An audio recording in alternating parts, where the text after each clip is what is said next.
भाई आइटम अंदाज से कहता हूं, ये गलतफहमी दूर कर लीजिए।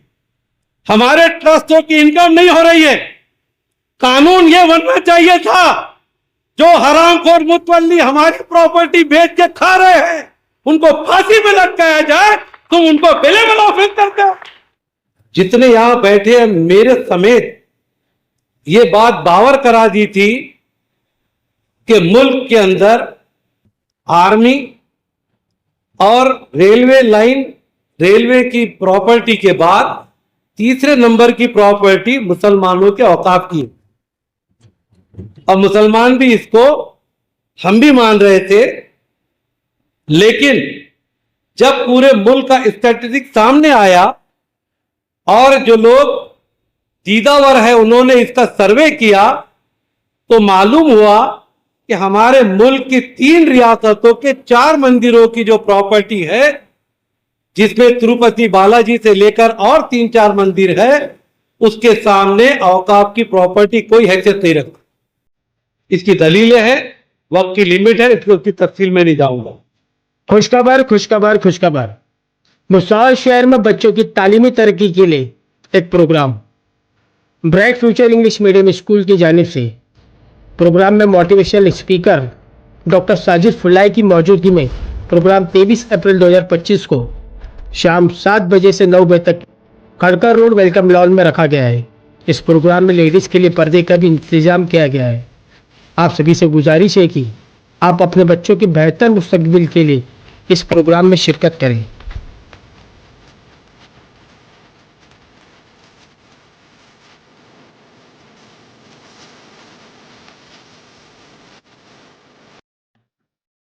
बिस्मिल्लाहिर्रहमानिर्रहीम। शुरू अल्लाह और पाक परमेश्वर के नाम से, जिससे कब्ज़े कुदरत में मेरी और आपकी सबके जान माल। अल्हम्दुलिल्लाह सरजमीन भुसावल पर, भुसावल मुस्लिम पर्सनल लॉ बोर्ड की शाख की जानिब से आज वक्त बचाओ, जिस तरीके से गवर्नमेंट के हाथ बढ़ रहे हैं उसे किस तरीके से रोका जाए, मुख्तलिफ मौज़ूआत पर यहाँ पर हमें मदऊ किया गया। मौजू अगर पहले से मालूम होते तो जहन में पूरा खाका होता, मगर बहरहाल मौजू से मुंसलिक की बातें करने की अल्लाह तौफीक अता फरमाए।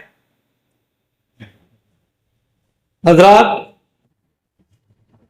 जिस वक्त ये बिल पेश हुआ उस वक्त से हम सब जानते हैं कि हुकूमत की निगाहें जो है वो उससे पहले 5 साल पहले से औकाफ की प्रॉपर्टीज की तरफ है।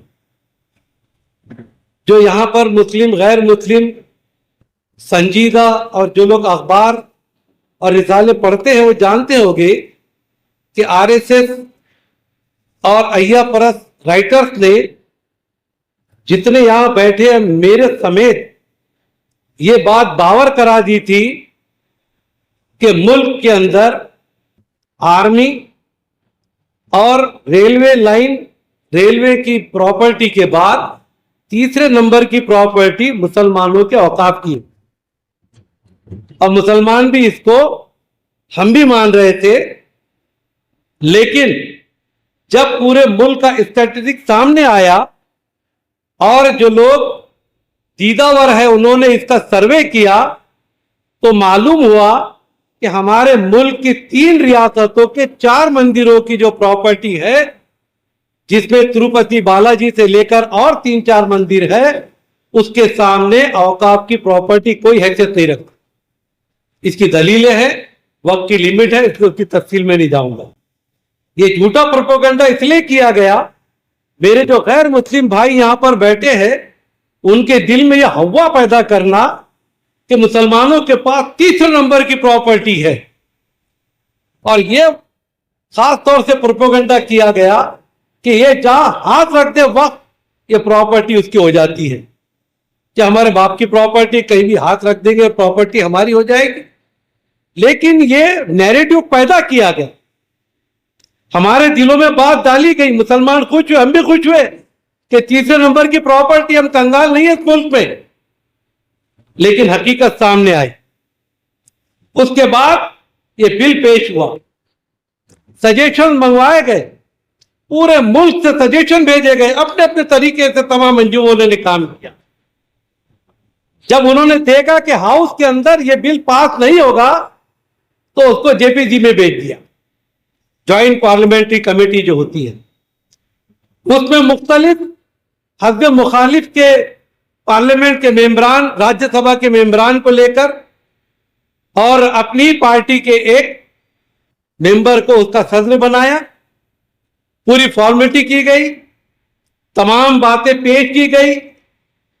मैं अल्लाह का शुक्र करता हूं, अदा करता हूं कि हम इस मुल्क के अंदर चाहे आरएसएस वाले, हिंदू अय्या परस्त ताकतें कितनी ही मुनाफरत फैलाए, हकीकत यह है कि पार्लियामेंट में और राज्यसभा में सबसे दमदार इसका मुकाबला हमारे हिंदू भाई ने किया। उन्होंने वहां पर, यह हकीकत है जिसको आपको और हमको मानना है।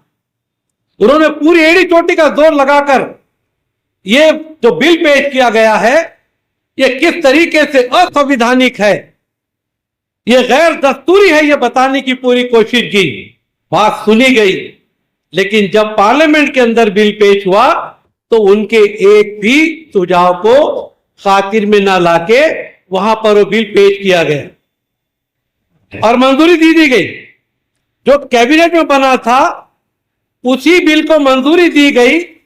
आपने 3 दिन पहले एक हकीकत जो यूट्यूब चैनल वालों ने सामने लाई, उन्होंने इस बात को सामने लाया कि जब कपिल सिब्बल साहब ने यह सवाल पूछा कि अपोजिशन लीडर ने या जो हम लोगों ने सजेशन दिए थे, आपने उसको तो यहां कहीं भी बोर्ड पे नहीं लिया, पोर्टल पे नहीं लिया, तो हमारे इस मुल्क के जो वजीर दाखिला हैं, जिनका नंबर 1 दरोगोई के अंदर आता है, उन्होंने हाउस में स्टेटमेंट दिया जो रिकॉर्ड पर है कि हमने पार्लियामेंट के इस वोट के ऊपर आपके तमाम सुझाव को लिया है, लेकिन जब कानून बना एक भी सुझाव माना नहीं, झूठ बोला गया और उसके बाद ये पास हो गया। अब ये कानून बन गया।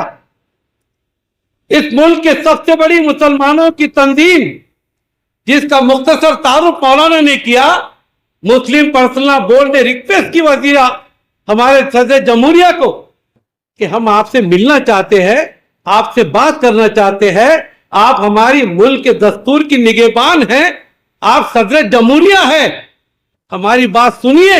ये बिल किस तरीके से गैर दस्तूरी है जो हमारे कॉन्स्टिट्यूशन को तोड़ता है। मोहतरमा ने इससे पहले कि उनको सुनती दस्तखत करके इसको रातों रात बिल कर दिया।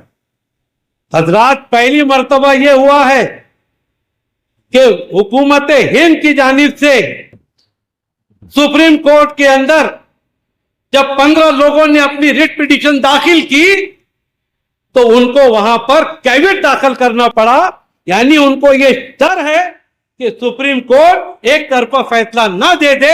और अल्हम्दुलिल्लाह आज की रिपोर्ट से साबित होता है कि हमारे चीफ जस्टिस ऑफ इंडिया ने कहा कि आपने वक्फ बाय यूजर इस्तेमाल करते हुए हजारों सैकड़ों साल का वक्फ की प्रॉपर्टी, अगर तुम इस तरीके से उसको खत्म एलिमिनेट कर चुके हो तो ये बताओ कि 100 साल पहले, 200 साल पहले, 14-15 ईस्वी में जब यहां पर अंग्रेज नहीं आए थे, कोई कानून नहीं बना था, तो उस वक्त इस प्रॉपर्टी के कोई कागज पत्र तैयार हुए थे? ये सवाल सीजीआई ने पूछा है, जो हम पूछ रहे हैं। दोस्तों, हम मायूस नहीं है, लड़ेंगे।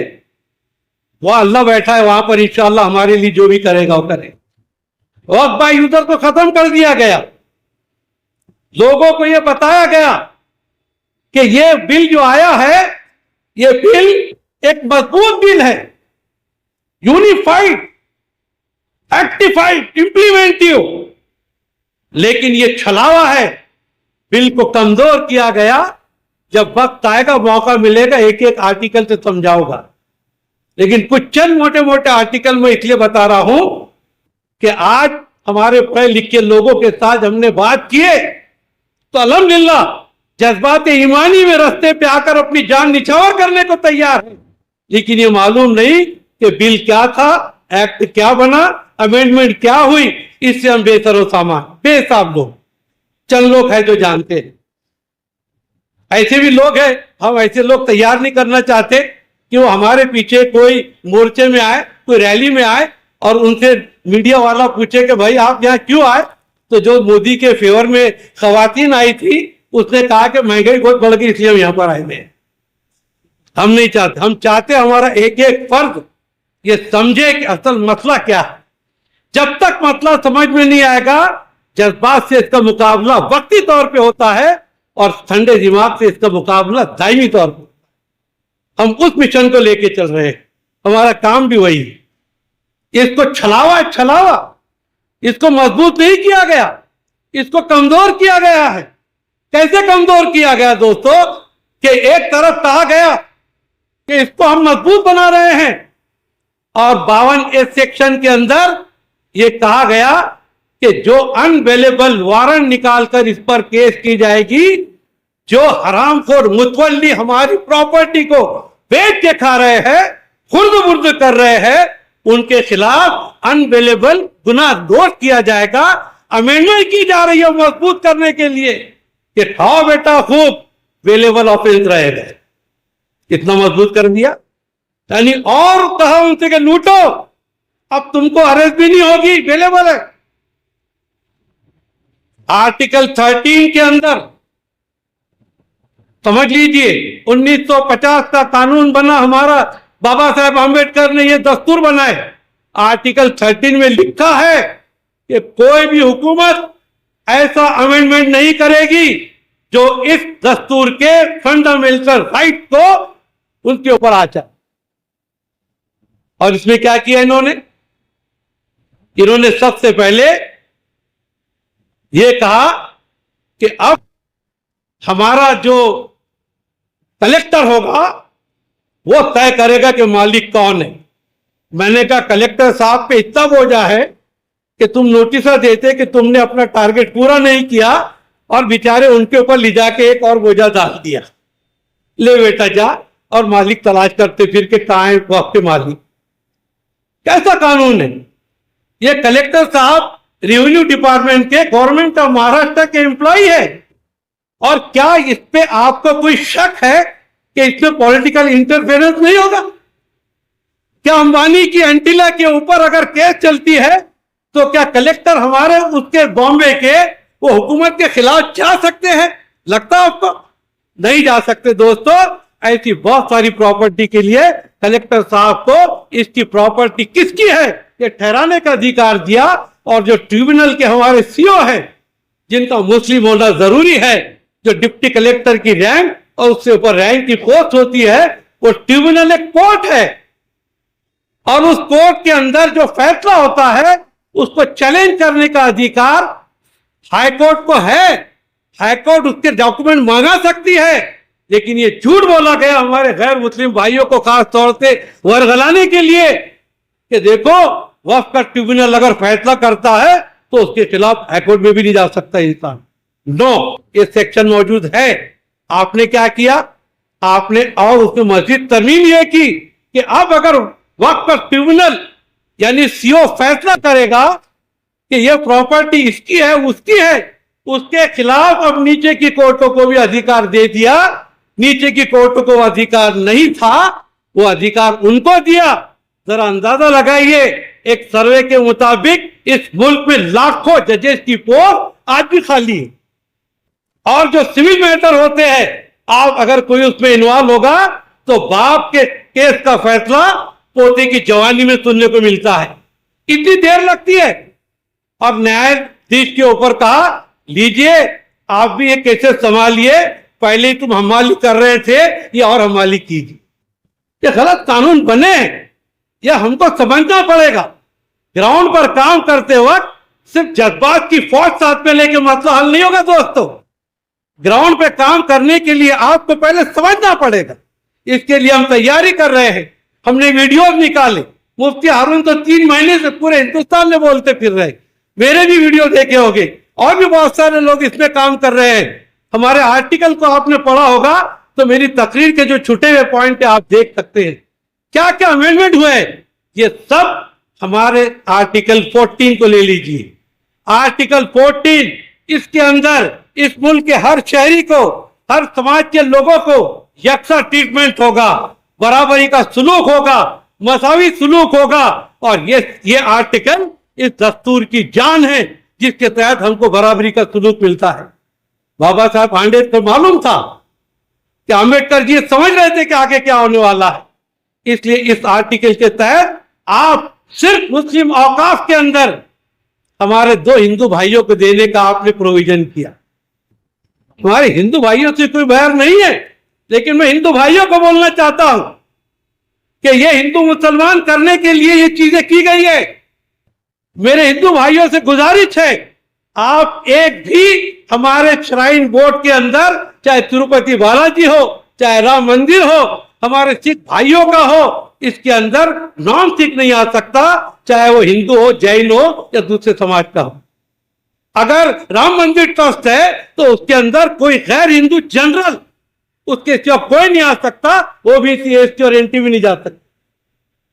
हिंदू मंदिर बोर्ड के अंदर भी कोई नॉन हिंदू नहीं जा सकता, यानी नॉन हिंदू से मतलब उसके अंदर न जैन जाएगा, न क्रिश्चियन जाएगा, न पारसी जाएगा, और हमारा तो नाम भी लेना गुनाह है। लेकिन सिर्फ मुस्लिम औकाफ के अंदर 2 हिंदू भाइयों को लिया जाएगा।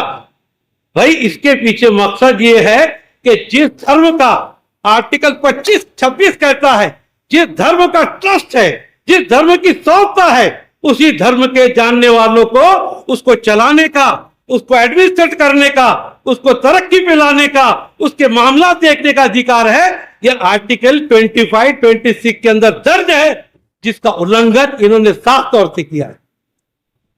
और हमें उम्मीद है इंशाअल्लाह सुप्रीम कोर्ट के अंदर ये नहीं टिकेगा, क्योंकि अगर ये दस्तूर को यहां पर खत्म कर देते हैं तो याद रखिए, आज मुसलमानों के औकाफ पर आई मेरे जैन भाइयों, मेरे सिख भाइयों, मेरे क्रिश्चियन भाइयों, आज हमारा नंबर है, कल तुम्हारा नंबर लगेगी। एक ईंट निकलेगी हमारी, दूसरी ईंट आपकी निकलेगी। इसलिए पस मुर्दगी गुल पे मुस्काई जो कली, आवाज दी खिदा ने तू भी नजर में। इनकी नजर में सब है, और मेरे अपनी राय में गलत हो सकती है, सही हो सकती है। इनकी नजर हमारे हिंदू भाइयों के उन करोड़ों टन सोना जहां पड़ा उन मंदिरों पर है। ये सारी दौलत वहां की खुद लेना चाहते हैं, सरकारी प्रॉपर्टी उसको डिक्लेयर करके अपने कब्जे में लेना चाहते हैं। मुझे बताइए दोस्तों, इस मुल्क के अंदर अमित शाह जी ने हाउस में कहा कि यह मुल्क सांसद के बनाए हुए कानून के तहत चलेगा। मैं छोटा आदमी हूं, लेकिन भुसावल की सरजमीन से मैं चैलेंज करता हूं वजीर दाखिला को कि भैया मुल्क संसद के कानून से नहीं, मुल्क बाबा साहेब आम्बेडकर के बनाए हुए दस्तूर से चलेगा। तो गलत बनाएंगे उसको कोई मानने वाला नहीं। हम जो एहतजाज कर रहे हैं वो मुसलमानों को बेदार करने के लिए कर रहे हैं। हम जो एहतजाज कर रहे हैं हमारे हिंदू भाइयों के लिए कर रहे हैं।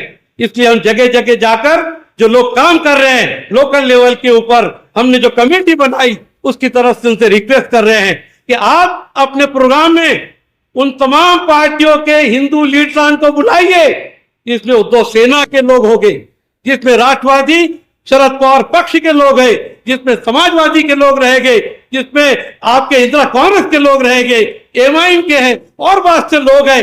इनको बुलाइए, स्टेज पर बिठाइए और मुसलमानों उनका सत्कार करो कि हमारे बिल के लिए मुसलमानों से ज्यादा हमारे हिंदू मेंबरों ने अपनी जान जोखिम में डालकर हुकूमत को ललकारा है।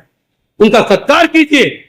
तो मैसेज ये जाएगा कि ये मुसलमान की 2020 नहीं है, ये दस्तूर और इस मुल्क के रहने वाले इंसानों का ये मैच है।